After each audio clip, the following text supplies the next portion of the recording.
There's no feeling more intense than starting over. If you deleted your homework the day before it was due, as I have, or if you left your wallet at home and you have to go back after spending an hour in the commute. If you won some money at the casino and then put all your winnings on red but it came up black. If you got your best shirt dry cleaned before a wedding and then immediately dropped food on it. If you won an argument with a friend and then later discovered that they just returned to their original view. Starting over is harder than starting up.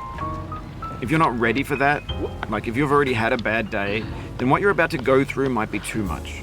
Feel free to go away and come back. I'll be here. Alright, thanks for coming with me on this trip. I'll understand if you have to take a break at any point. Just find a safe place to stop and quit the game. And don't worry, I'll save your progress, always, even your mistakes. This game is a homage to a free game that came out in 2002, titled Sexy Hiking. The author of that game was Jazzuo, a mysterious Czech designer who was known at the time as the father of B games. And B games are rough assemblages of found objects. Designers slap them together very quickly and freely, and they're often too rough and unfriendly to gain much of a following. They're built more for the joy of building them than as polished products. In a certain way, Sexy Hiking is the perfect embodiment of a B game. It's built almost entirely out of found and recycled parts, and it's one of the most unusual and unfriendly games of its time. In it, your task is simply to drag yourself up a mountain with a hammer. And that act of climbing, in the digital world or in real life, has certain essential properties that give the game its flavor. No amount of forward progress is guaranteed. Some cliffs are too sheer or too slippery. And the player is constantly, unremittingly in danger of falling and losing everything. Anyway, when you start Sexy Hiking, you're standing next to this dead tree that blocks the way to the entire rest of the game. It might take you an hour to get over that tree, and a lot of people never got past it. You prod and you poke at it, exploring the limits of your reach and your strength, trying to find a way up and over. And there's a sense of truth in that lack of compromise. Most obstacles in video game worlds are fake. You can be completely confident in your ability to get through them once you have the correct method or the correct equipment or just by spending enough time. In that sense, every pixelated obstacle in Sexy Hiking is real. The obstacles in Sexy Hiking are unyielding, and that makes the game uniquely frustrating. But I'm not sure Jazzuo intended to make a frustrating game. The frustration is just essential to the act of climbing, and it's authentic to the process of building a game about climbing. A funny thing happened to me as I was building this mountain. I'd have an idea for a new obstacle, and I'd build it, test it, and it would usually turn out to be unreasonably hard. but I couldn't bring myself to make it easier. It already felt like my inability to get past the new obstacle was my fault as a player rather than as a builder. Imaginary mountains build themselves from our efforts to climb them, and it's our repeated attempts to reach the summit that turns those mountains into something real.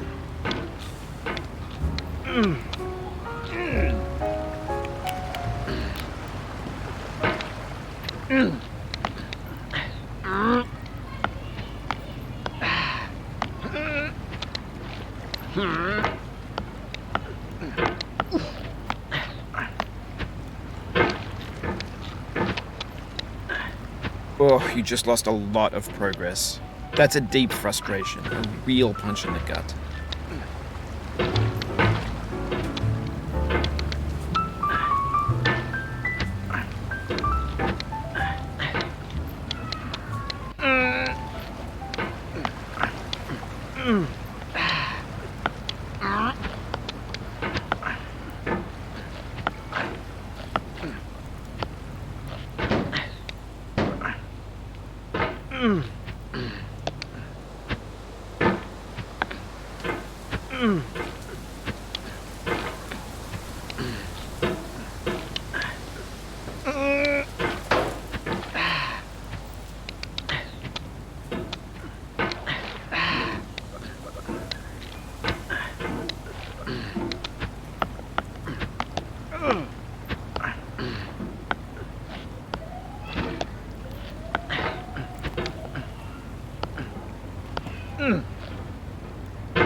Oof, sorry about that.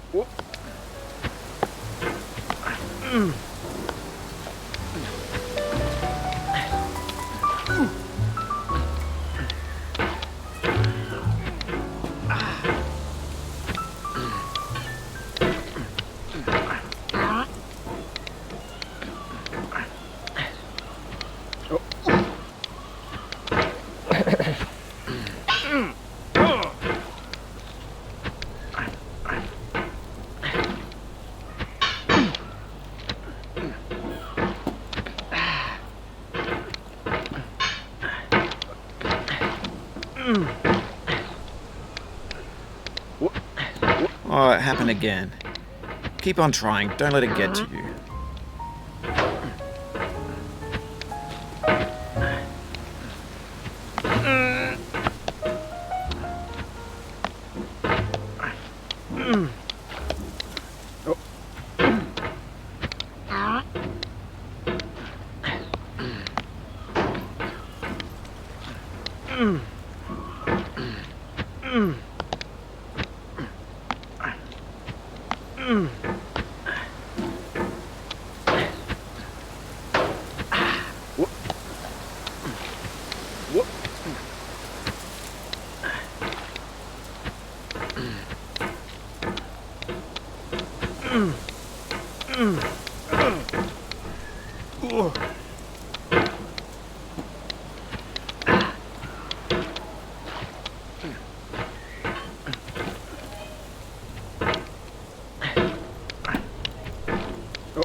When you're building a video game world, you're building with ideas.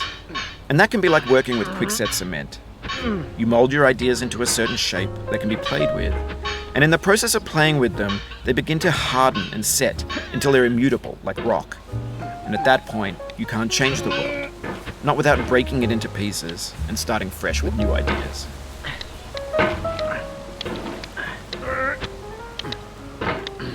This thing that we call failure is not the falling down, but the staying down. Mary Pickford.